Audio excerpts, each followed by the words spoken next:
देखें, अब पदों में बताया जा रहा है मंदिर की महिमा के बारे में। आखिर इतनी देर सोचने के बाद सुबह से शाम, शाम से रात हो गई। अंततः सुखिया के पिता ने सोच ही लिया किस तरीके से मंदिर में प्रवेश किया जाए। अब मंदिर में पहुंच रहा है और मंदिर की महिमा का वर्णन या मंदिर के स्वरूप का वर्णन है इन पंक्तियों में कि ऊंचे शैल शिखर के ऊपर मंदिर था विस्तीर्ण विशाल।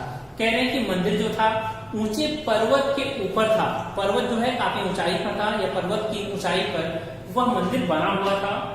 स्वर्ण कलश सरसित विकसित थे, पाकर समृद्ध रखकर जल, और उसके ऊपर एक सोने का कलश रखा गया था। जैसे मंदिर होती है तो मंदिर के ऊपर सोने का कलश रखा गया था। पहाड़ के ऊपर मंदिर थी और मंदिर के ऊपर ही वह कलश रखा गया था जिसपे सूर्य की किरणें जब पड़ती थी, कह रहे हैं कि पाकर समृद्ध रखकर जल, जब सूर्य की किरणें उस पर पड़ती थी तो बहुत ही सुशोभित होता था। दीप धूप से आमोदित था मंदिर का आंगन सारा, और मंदिर का जो आंगन है वह दीपों से, धूप बत्ती की सुगंध से, अगरबत्ती की सुगंध से पूरा आंगन बिल्कुल भरपूर था। चारों तरफ कह सकते हैं कि एक अच्छा सा वातावरण बना हुआ था, चारों तरफ सुगंधित वातावरण बना हुआ था। गूंज रही थी भीतर बाहर मुख्य उत्सव की धारा, और भीतर बाहर उच्चारण हो रहा था माता के नाम का, जयकारा लग रहा था माता के नाम का। क्या नहीं, उत्सव की धारा, ऐसा प्रतीत हो रहा है मानो कोई उत्सव मनाया जा रहा हो। आगे देखें, भक्त वृंद मृदु मधुर कंठ से गाते थे सबक्ति मुदमय, और भक्तों का जो समूह था, भक्त वृंद भक्तों का जो समूह था मृदु मधुर कोमल और मधुर आवाज में गाते थे भक्ति के साथ। भक्ति के रस में रंगे हुए जो भक्त थे वो गीत गाए जा रहे थे। पतित तारिणी पाप हारिणी माता तेरी जय जय जय। ऐ पतितों का उद्धार करने वाली, ऐ दुष्टों का उद्धार करने वाली, ऐ पापों को नाश करने वाली माता तेरी जय हो, तेरी जय हो, तेरी जय हो। इस तरीके से गीत गाए जा रहे हैं। आगे कह रहे हैं, पतित तारिणी तेरी जय जय मेरे मुख से भी निकला। सुखिया के पिता के मुख से भी यह शब्द निकल गया कि पतित तारिणी है, पतितों का उद्धार करने वाली माँ तेरी जय हो, तेरी जय हो। मेरे मुख से भी निकला, कह रहे कि मेरे मुख से भी निकल गया। लोग जब इस तरीके से जयकारा लगा रहे थे, माँ की गीत को गा रहे थे, यह भी पीछे खड़ा हुआ एक कोने में सुखिया के पिता से भी यह उच्चारण होने लगा और माता की जय जयकार करने लगा। बिना भरे ही मैं आगे को जाने किस बल से निकला। और जैसे ही माता के प्रत्यक्ष दर्शन हुए तो अब स्थिति यह है कि ये पीछे खड़ा हुआ था, लेकिन पता नहीं किस बल के साथ कह रहा है कि मैं आगे की तरफ बढ़ता चला आया। आगे देखते हैं।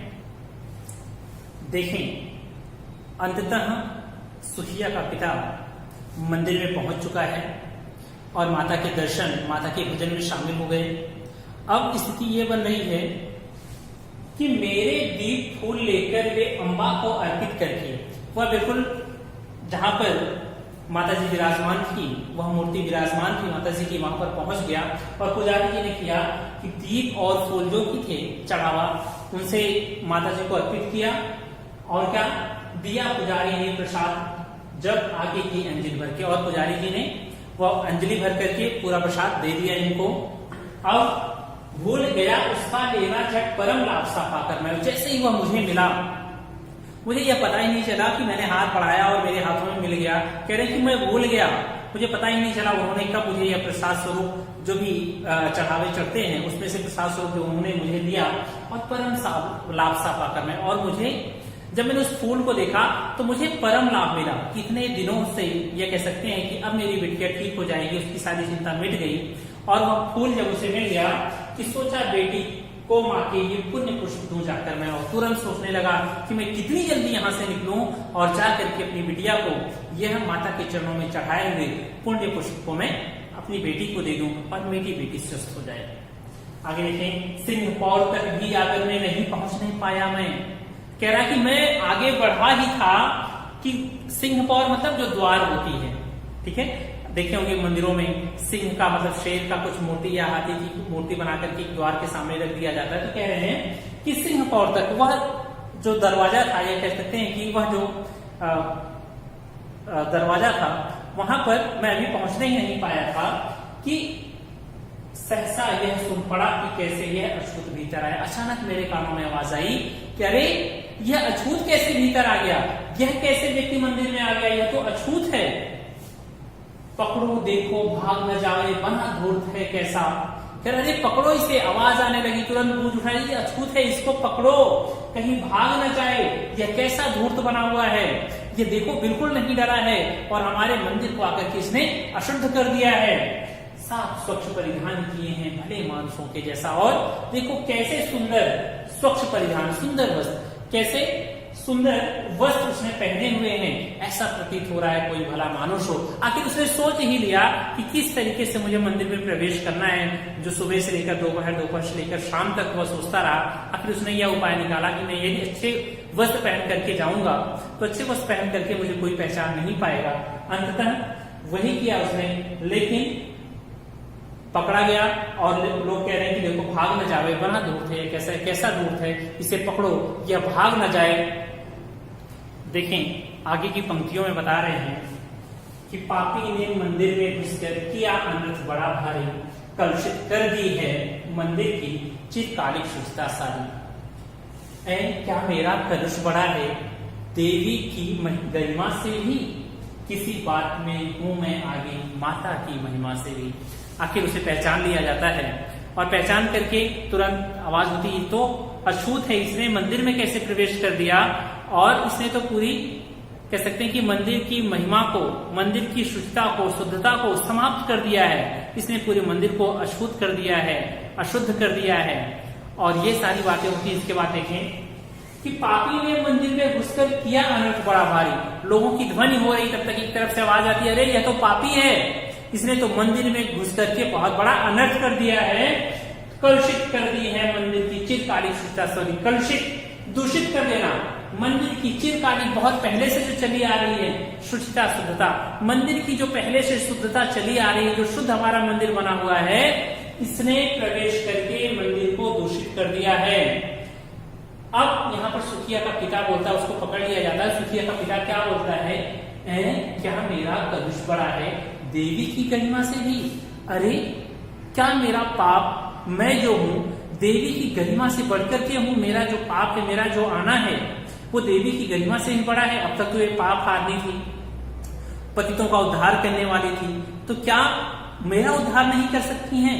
और मैं कैसे अशुद्ध कर सकता हूँ? आगे बता रहा है किसी बात में हूँ मैं आगे माता की महिमा से भी। क्या मैं माता की महिमा से किसी बात से आगे हूँ?